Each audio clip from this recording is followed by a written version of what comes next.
Ragazzi, non c'è che dire, ho scelto il giorno migliore per venire a Venezia a vedere le maschere del carnevale.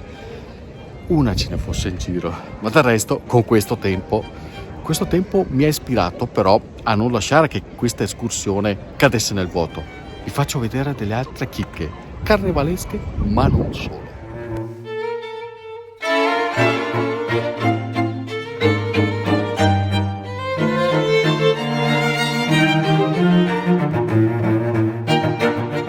Ora vi porto a scoprire uno dei luoghi più cari ai veneziani, anche se non tutti lo conoscono. Uno dei luoghi più cari perché è anche uno dei più protettivi. Vedete questo sottoportico? È il sottoportico di Cortenova, nel sestiere del castello. Fate finta che siamo nel 1630 e che io sono la famigerata peste che ha veramente colpito duramente non soltanto a Venezia ma un po' tutto il nord Italia. Io sono la peste e a un certo punto mi fermo qui. E sapete perché? Perché c'è questo quadro della Vergine che ne ha impedito l'entrata. La peste è crollata, questo dice la leggenda, e si è trasformata in questa pietra rossa, una pietra che i veneziani anche oggi si guardano bene da calpestare, altrimenti rischiano disgrazie e sfortune. E non è stato protettivo soltanto nei confronti della peste, ma ha preservato questa parte di Cortenova e quindi del sestiere del castello anche dai bombardamenti delle guerre mondiali. Insomma, una delle tante chicche culturali che arricchiscono Venezia in una maniera unica, che solo qui si può vivere.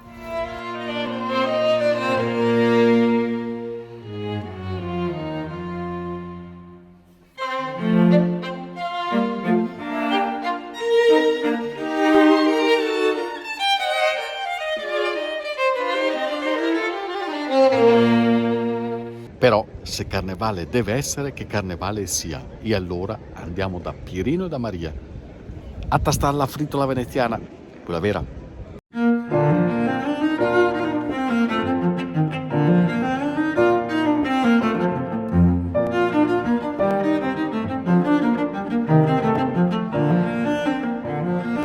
E loro sono Pierino e la Maria Grazia, gli artisti delle fritole, vero?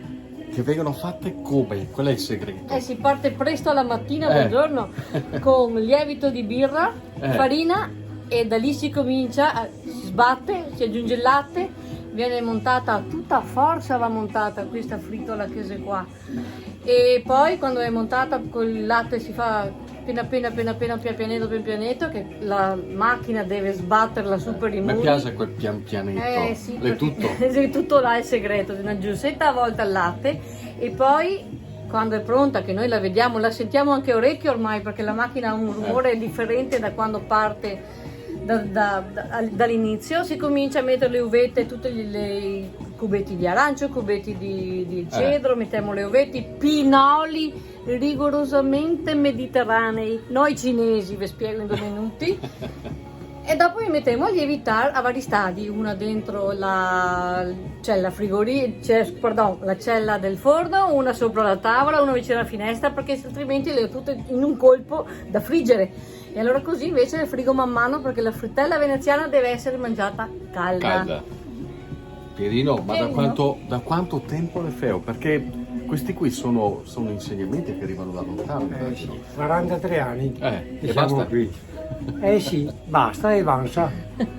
Comunque soddisfazione ne nego tanta, perché dice che sono number one in Venice. E se le dice gli altri va bene. Sì, io dico gli altri. Le varianti, perché la vera fritola La vera fritola è la veneziana, ok? Con senza lievito di crema. birra. Senza crema, rigorosamente senza crema. Poi abbiamo, con lo stesso impasto della veneziana, faccio quello alle mele. Mele della Val di Non, buone, fresche, le cacciamo dentro, però lo stesso procedimento della veneziana. Poi invece abbiamo quelle, e qui vi faccio vedere, tipo bignè. Vi mostro, queste sono differenti, sempre uvetta e pinoli, però lì ci sono solo uova, latte, fai come fare i bignè praticamente, e poi vanno fritte, per cui restano vuote e si possono riempire, le quali noi le riempiamo con crema chantilly, pistacchio il zabaione di quello di una volta, con quella ricetta del mio paron vecchio di Virgilio D'Alcol. D'Alcol. Vi spieghiamo bene. È uno zabaione che è difficile trovarsi in giro. E sfido La cintura chiunque di altra sicurezza. pasticceria a vedersi di più buono. La cintura di All'attacco. sicurezza. Pierino, a lei la macchina da guerra sta qua. Sì.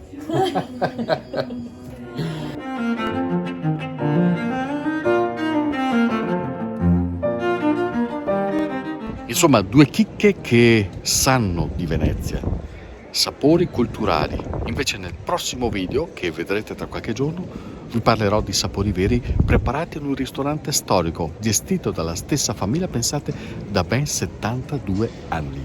Quindi continuate a seguirmi.